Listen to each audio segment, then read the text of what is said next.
Hello and welcome back to Educational Mechanics.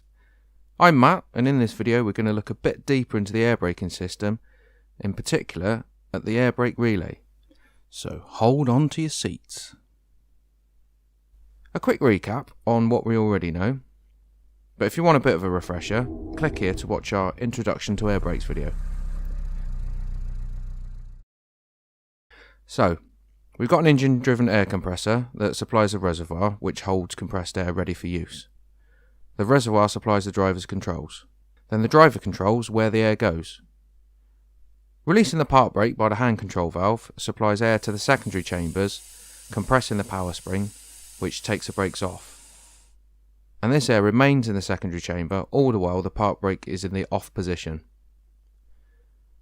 We're now driving along. The driver uses his foot brake pedal, known as a foot control valve, to control the air to the service chambers, applying the brakes as and when they're needed. And once again, when we're done, we reapply the park brake. The air is exhausted from the secondary chambers, allowing the power spring to reassert its force and apply the brakes. Now in theory, this operation would work really well for smaller vehicles, but when we have a larger commercial vehicle, the effects of brake lag would make the system unusable. Let's rearrange the system components to where they would be on the vehicle and have a look at this brake lag thing.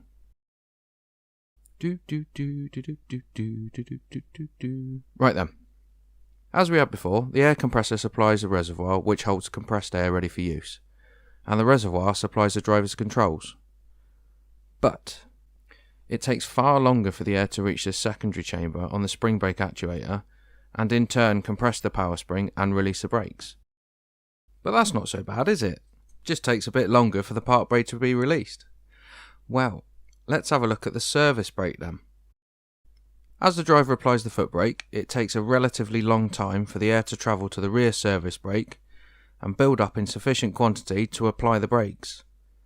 Now if you want to stop in a hurry, this is not a good thing and could end up with serious consequences. This brake lag would also occur when the foot brake is released. So clearly we need to find a solution to brake lag. How do we do this? By fitting a relay, which is a device designed to speed up the application and the release of the brakes. Let's rearrange this system with a relay for the rear service brakes and have a look at how it affects the system.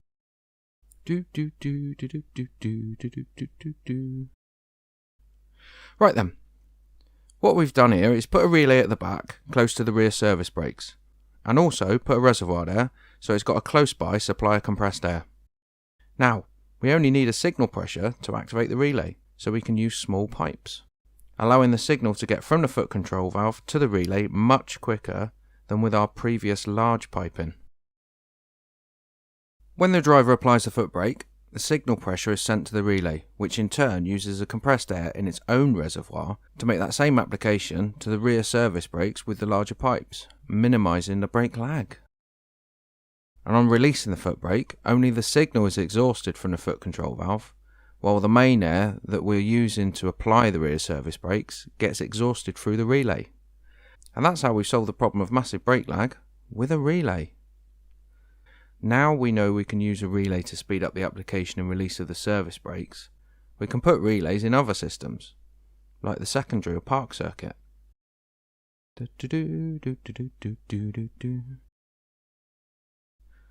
Right, when the driver releases the park brake, the signal pressure is sent to the relay, which in turn uses the compressed air in its own park reservoir to release the brakes. And then again, when the driver applies the park brake, the signal is quickly exhausted and the park brake applied. This is all done with minimal lag. Okay, so let's have a closer look inside the service brake relay and see how it works. Here we have a cross-section of a relay. Now relays come in different shapes and sizes by different manufacturers, but they all pretty much work the same way. We have three main ports on a relay. The first is a supply port, which is connected directly to the reservoir, so the relay's got a constant supply of compressed air. The second is the delivery, which goes to the rear service brake chambers. And the third is the signal port, which receives the signal from the foot brake valve. And we also have an exhaust on the relay. In the rest position with the brakes off, the exhaust port is open and the delivery line is open to atmosphere, so there can be no pressure build-up in the brake chambers. The relay valve is in the off position.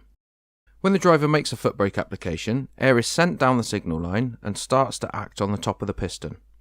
With pressure above the piston and nothing below, the piston moves down to seal off the exhaust port. With pressure still above and nothing below, the piston is forced down further until it acts on the inlet valve, which opens and allows compressed air from the reservoir to go to the brake chambers, applying the brakes. The valve is now in the on position. Now this is all happening very quickly, and what happens next is the air pressure has built up in the service brake chamber and the delivery line, and this pressure backs up and is felt on the underside of the piston. With equal pressure above and below the piston, the return spring on the inlet valve asserts itself and closes the inlet valve. With both the inlet and the exhaust valves closed, the relay is now in the hold position, as the pressure is held constant in the service brake chamber. So the driver has his foot lightly on the brake pedal, and we'll say the signal pressure is about 30 pounds a square inch, which means that the delivery pressure is also about 30 pounds per square inch. The driver's foot now only has two ways to go, either on more or off more. If he applies a bit more force to the brake pedal, the signal pressure will increase. The pressure above the piston will be higher than under the piston, so the piston will move down and once again open the inlet valve, which opens and allows more air to be delivered to the brake chamber.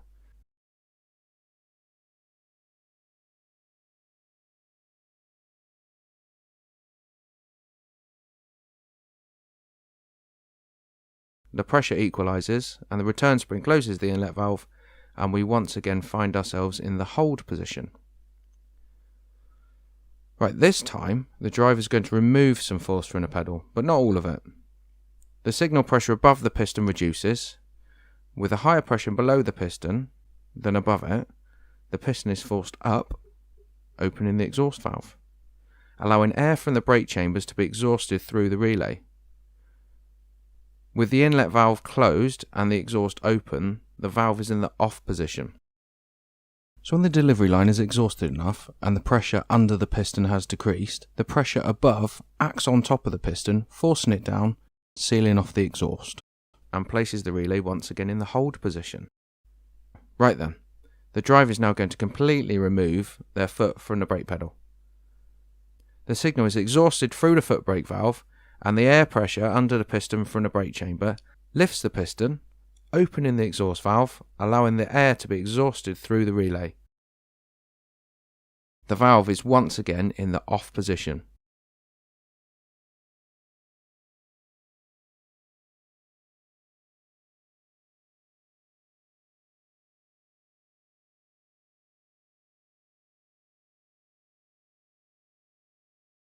So looking at that, the relay valve is always either in the off, the on, or the hold position. And all this happens very quickly. And there we have it, the air brake relay, there to minimise the brake lag and speed up the application and release of the brakes.